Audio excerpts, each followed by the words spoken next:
Assalamualaikum warahmatullahi wabarakatuh. Sahabat hijrah dimanapun berada, semoga Allah memberikan kemudahan dan kelancaran dalam urusan kita, dan senantiasa memberikan kesehatan jasmani dan rohani kepada kita. Ada penjelasan dari Ustadz Adi Hidayat mengenai rumus-rumus untuk meningkatkan ketakwaan dan ketaatan kita di bulan-bulan haram serta evaluasi diri. Yuk kita simak langsung penjelasan dari Ustadz Adi Hidayat. Yang penting dikerjakan di bulan Rajab ini teman-teman sekalian adalah bagaimana mengevaluasi diri dengan memetakan dua hal. Ini sunnahnya, ini yang Nabi kerjakan. Satu, jauhi maksiat. Coba cek kebiasaan dari ujung kepala sampai ujung kaki. Apa yang biasa ditonton? Coba lihat tayangan televisinya. Kalau yang banyak tampil aurat, tampil yang jelek-jelek, sudah tinggalkan. Tutup. Pahalanya banyak. Ya. Awas yang biasa dengar yang tidak baik tinggalkan. Sekarang alihkan pada yang baik-baik. Tutup, jauhi sampai ke ujung kaki. Langkah dipakai melangkah kemana? Ayo. Terus, tinggalkan, jauhi, maka pahala datang. Nah, biasanya Allah kan ciptakan segala sesuatu berlawanan. Quran surah 51 ayat ke-49, paling kiri sebelah bawah. Wa min kulli syai'in khalaqna zawjaini la'allakum tadhakkarun. Segala hal saya ciptakan berlawanan, berpasangan supaya kalian itu tahu cuman saya yang tidak punya pasangan. Laki-laki pasangan perempuan, jantan pasangan betina, putik pasangan benang sari. Sama, maksiat itu punya lawan, namanya taat. Ada lawannya. Ada pasangan yang bisa kemudian bersatu, ada pasangan dalam bentuk lawannya hitam, lawannya putih, ya kan?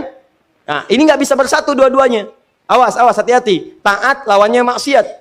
Pasangan yang dimaksudkan lawan, tadad dalam bahasa Arab. Nggak bisa menyatu. Maka biasanya ini akan saling mengalahkan. Kalau yang satu unggul, yang lainnya turun. Yang satu turun, yang lain naik. Demikian kalau orang sudah terbiasa menjauhi maksiatnya ditekan, maka taatnya akan naik. Kalau nggak percaya silahkan. Kalau orang sudah terbiasa menghindari kosakata yang kotor, maka di lisannya akan keluar yang baik-baik saja. Kalau dia terbiasa kemudian melihat yang baik-baik, maka maksiatnya yang buruk-buruk tidak akan pernah dilihat. Sebaliknya, kalau terbiasa melihat yang haram, maka kepada yang halal itu akan nggak suka. Saya sering katakan, kalau suami-suami sudah senang melihat wajah-wajah yang bukan mahramnya, pasti ada rasa ketidaksukaan pada istrinya. Ketika seorang suami sudah tidak senang memandang istrinya yang halal, itu berarti matanya sering dipakai melihat yang haram. Sama persis ketika istri sudah tidak senang memandang yang halal dari suaminya, maka seringkali dia melihat wajah-wajah yang diharamkan kepadanya. Coba cek berapa banyak Anda menggali status di media sosial. Silahkan cek berapa banyak wajah-wajah yang seharusnya dilihat Anda lihat dan seterusnya. Ini gambarannya. Anda tinggalkan ini, ya di bulan-bulan ini pahala dapatkan, maka konsekuensinya taatnya pasti akan bertambah. Ini rumus ya. Jadi mustahil ada orang meninggalkan maksiat taatnya tidak naik, itu mustahil. Jadi di bulan Rajab ini yang harus Anda kerjakan, tingkatkan ketaatan, jauhi maksiat. Cara paling cepat tinggalkan maksiat, maka ini akan naik. Nah, ada satu rumus yang saat ibadah ini dikerjakan, rumusnya dilakukan, maka dua-duanya ini akan segera otomatis terjadi. Saya ulang, ada satu rumus, satu jenis ibadah, yang kalau Anda kerjakan ini, maka secara otomatis semua jenis maksiat akan ditinggalkan, dan semua jenis ketaatan akan dikerjakan. Ibadah itu namanya puasa. Cuma puasa. Yang saat dikerjakan pada saat yang bersamaan, orang yang puasa, saat mengerjakan puasa itu pada saat yang bersamaan, sudah pasti akan meningkat nilai ketaatan dan amal ibadahnya. Silahkan kalau tidak percaya. Anda tidak puasa, belum tentu bisa memberi. Silahkan cek. Ada yang di depan mata minta pak, belum tentu diberi. Tapi saat puasa, jangankan yang kelihatan mata, yang tak nampak di data. Berapa yatimnya, berapa du'afanya. Silahkan cek saat Ramadan. Bukankah Anda mendata berapa yatim, berapa fakir, berapa miskin?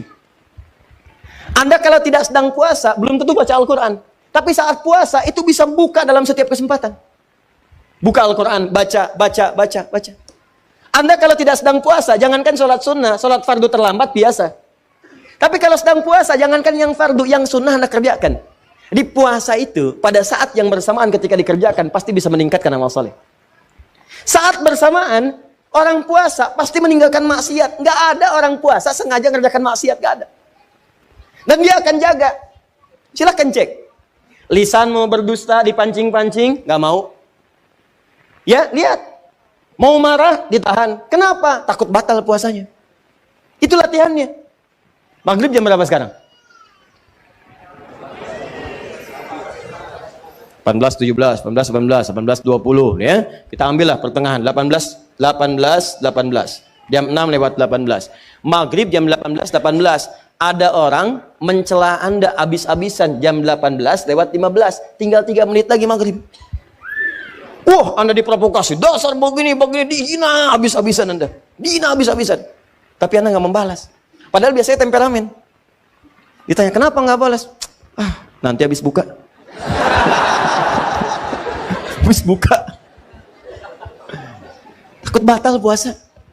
Itu makanya cara terbaik berevaluasi diri itu saat puasa. Puasa, tahan maksiat, kerjakan semua nilai ketaatan-ketaatan. Makanya disebutkan di hadis Muslim, nomor hadis 1960, riwayat Sayyidah Aisyah, dikuatkan oleh keterangan Ibnu Abbas radhiyallahu taala anhuma, Nabi itu teman-teman sekalian, ya sering meningkatkan puasa di bulan-bulan hurum, ya bulan hurum, termasuk bulan Rajab. Ya kata Sayyidah Aisyah, termasuk juga kemudian Ibnu Abbas radhiyallahu taala anhuma, saya kadang melihat Nabi sallallahu alaihi wasallam sering puasa, seakan-akan nggak buka, tapi juga sering melihat beliau buka, seakan-akan nggak puasa. Ya, maksudnya apa? Maksudnya, kalau Anda ingin kemudian meningkatkan puasa di bulan-bulan hurum, seperti bulan Al-Muharram, bulan Dzulqa'dah, bulan Dzulhijjah, bulan Rajab, itu silahkan, boleh-boleh saja. Walaupun tidak ada kekhususan mengkhususkan puasa di satu bulan saja, tidak. Ya, tapi kalau Anda ingin tingkatkan puasa, silahkan. Ini dalilnya, yang sahih. Apa dalil sahihnya? Tadi saya bacakan. Ya, pertama, isyarat ayat Qur'annya menyebutkan demikian. Yang kedua, untuk puasanya hadis Muslim, nomor hadis 1960. Kalau Anda ingin menunaikan puasa di bulan Rajab dengan mengikuti Nabi, isyaratnya untuk menghidupkan evaluasi diri, terkhusus di bulan-bulan haram yang 4 tadi, maka itu tidak ada masalah, silahkan. Sunnah, boleh. Kalau ada yang tanya, boleh nggak saya puasa bulan Rajab? Silahkan. Anda mau Senin puasa? Silahkan. Kamis puasa? Silahkan. Tidak ada batas, seperti hari-hari biasa. Seperti hari biasa, cuman pahalanya ketika Anda kerjakan untuk menghindari maksiat, maka tadi itu bisa berlipat dari hari sebelumnya. Jelas sampai sini? Jadi kalau Anda ingin puasa bulan Rajab, misalnya saya pengen puasa Senin, boleh. Pengen puasa Kamis, boleh. Pengen puasa Senin Kamis, silahkan. Pengen Ayyamul Bid, silahkan. Pengen puasa Daud, silahkan. Atau pengen misalnya puasa beruntut, Senin puasa, Selasa puasa, Rabu puasa, Kamis tidak, boleh. Apa dalilnya? Tadi, karena puasa di bulan-bulan hurum dianjurkan oleh Nabi SAW. Bulan hurum ada 4, 1 Dzulqa'dah, 2 Dzulhijjah, 3 Al-Muharram, 4 Rajab. Paham? Tapi kalau ada kemudian yang menyampaikan kepada Anda, kalau Anda puasa di bulan Rajab akan mendapatkan pahala sekian. Puasa di bulan Rajab mendapatkan surga, nanti di surganya ada sungai namanya, sungainya Sungai Rajab, ya kan? Puasa sehari di bulan Rajab, maka Anda akan diampuni semua dosa, dibebaskan dari neraka. Kalau sudah bebas dari neraka, ngapain puasa Ramadan? Jelas? Jadi keutamaan puasa di bulan Rajab itu sebetulnya keutamaan umum yang disebutkan dalam dalil-dalil masuk dalam kategori puasa dan ibadah di bulan-bulan hurum, seperti keutamaan di 3 bulan yang lainnya. Tidak ada amalan-amalan khusus misalnya yang hadis-hadisnya menunjuk keistimewaannya. Tapi kalau Anda kerjakan, silahkan saja kerjakan dengan niat mengerjakan amalan-amalan rutinitas seperti yang lainnya. Dan pahala Allah berikan kepada Anda. Contoh, Anda pengen sholat malam, silahkan sholat malam. Mau di bulan Rajab, bulan Sya'ban, bulan lainnya silahkan. Ya, sholat pertengahan malam silahkan, tahajud silahkan, ba'diyah maghrib silahkan, ba'diyah isya silahkan. Tapi kadang-kadang teman-teman sekalian, jangan sampai kemudian termotivasi oleh dalil-dalil sebetulnya yang tidak ada susunannya atau informasi dari Nabi SAW. Contoh, pernah mendengar kalimat ini? Siapa yang menunaikan sholat di malam Jumat di bulan Rajab, di antara isya kemudian sampai dengan ke fajarnya, dia bacakan kemudian rakaat pertamanya setelah Al-Fatihah, kemudian dibacakan surat A, surat B sampai dengan ke Al-Ikhlas sampai yang lainnya, maka akan diampuni semua dosa-dosanya, dibebaskan dari neraka. Pernah dengar kalimat itu? Ini hadisnya hadis palsu. Ya, hadisnya hadis palsu. Bahkan di kitab hadis palsu pun tidak ditemukan. Ya, saking palsunya hadis ini, di kitab hadis palsu pun tidak ditemukan. Pernah dengar hadis ini? Inna fil jannati baban yuqalu Rajab. Di surga itu ada satu pintu, satu sungai. Nama sungainya Sungai Rajab. Siapa yang bisa puasa sehari di bulan Rajab, maka dia akan mendapatkan kenikmatan surga di situ dengan air minum dari Sungai Rajab. Pernah dengar? Nah, itu hadisnya pun hadis palsu. Saking palsunya, teman-teman, di kitab-kitab yang primer pun tidak ditemukan. Saya sudah menggali, ada 7 kitab yang menyampaikan itu. Saya sudah tulis semuanya, 7 kitabnya, di mana ininya, rawinya siapa, saya sampaikan semua. Ini ada At-Tashi Ashar al-Masyihah Baghdadiyah, pengarangnya Abu Tahir As-Salafi, Fadailu Syahr Rajab Al-Hasan ibn Muhammad Al-Khilal, Fadl Rajab Abul Qasim ibn Asakir, Al-Amali Al-Khamisiyah karangan Yahya bin Al-Husain Al-Syajari, Al-Jurjani, Syu'abul Iman karangan Al-Baihaqi, At-Tadwin fi Akhbari Qazwain karangan Abdul Karim Ar-Rafi'i, Fadailul Awqat karangan Al-Baihaqi. Semuanya dicantumkan untuk menginformasikan pada kita hadisnya maudhu, palsu, paling minimal dhaif. Jadi dituliskan itu untuk kasih informasi. Ini hadisnya dhaif ya. Ya, hadisnya palsu, jangan dipakai sebagai rujukan. Bukan dituliskan untuk menginformasikan pada kita itu amalan, jelas. Tapi kalau Anda misalnya pengen bangun malam, silahkan. Cuma jangan merujuk kepada informasi tadi. Jadi kita bersikap adil di tengah-tengah. Awas, hati-hati. Hadis ini ditampilkan bukan untuk mencela orang. Jangan sampai Anda melihat ada orang misalnya puasa di bulan Rajab, Anda katakan, oh ya hadis palsu. Bukan. Karena dia bisa menggunakan yang sahih. Jelas. Anda sendiri nggak puasa, malah mencela orang. Kalau pengen puasa silahkan, tapi gunakan sandaran yang sahih hadisnya. Jelas? Kalau malam pengen sholat, boleh nggak? Boleh. Silahkan tunaikan sholat, tapi jangan jadikan hadis palsu sebagai sandaran. Paham? Ustadz, kenapa hadis-hadis itu muncul? Pada asalnya niatnya baik, cuma dilakukan dengan cara yang salah. Apa niat baik itu? Ada sebagian orang melihat keutamaan banyak di bulan Rajab, tapi orang banyak meninggalkannya. Akhirnya dibuatlah anjuran-anjuran untuk mengerjakan itu semua. Cuma dituliskan dengan cara yang salah. Begitu disampaikan dengan cara yang salah, jadilah kemudian acuannya keliru. Itulah asal munculnya orang banyak mengerjakan amalan mengacu pada dasar-dasar yang kurang sempurna. Paham sampai sini? Jadi kalau saya tanya, boleh nggak puasa di bulan Rajab? Boleh. Boleh nggak sholat malam di bulan Rajab? Boleh nggak sedekah di bulan Rajab?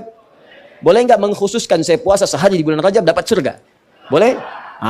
Itu yang dalilnya bermasalah. Paham sampai sini?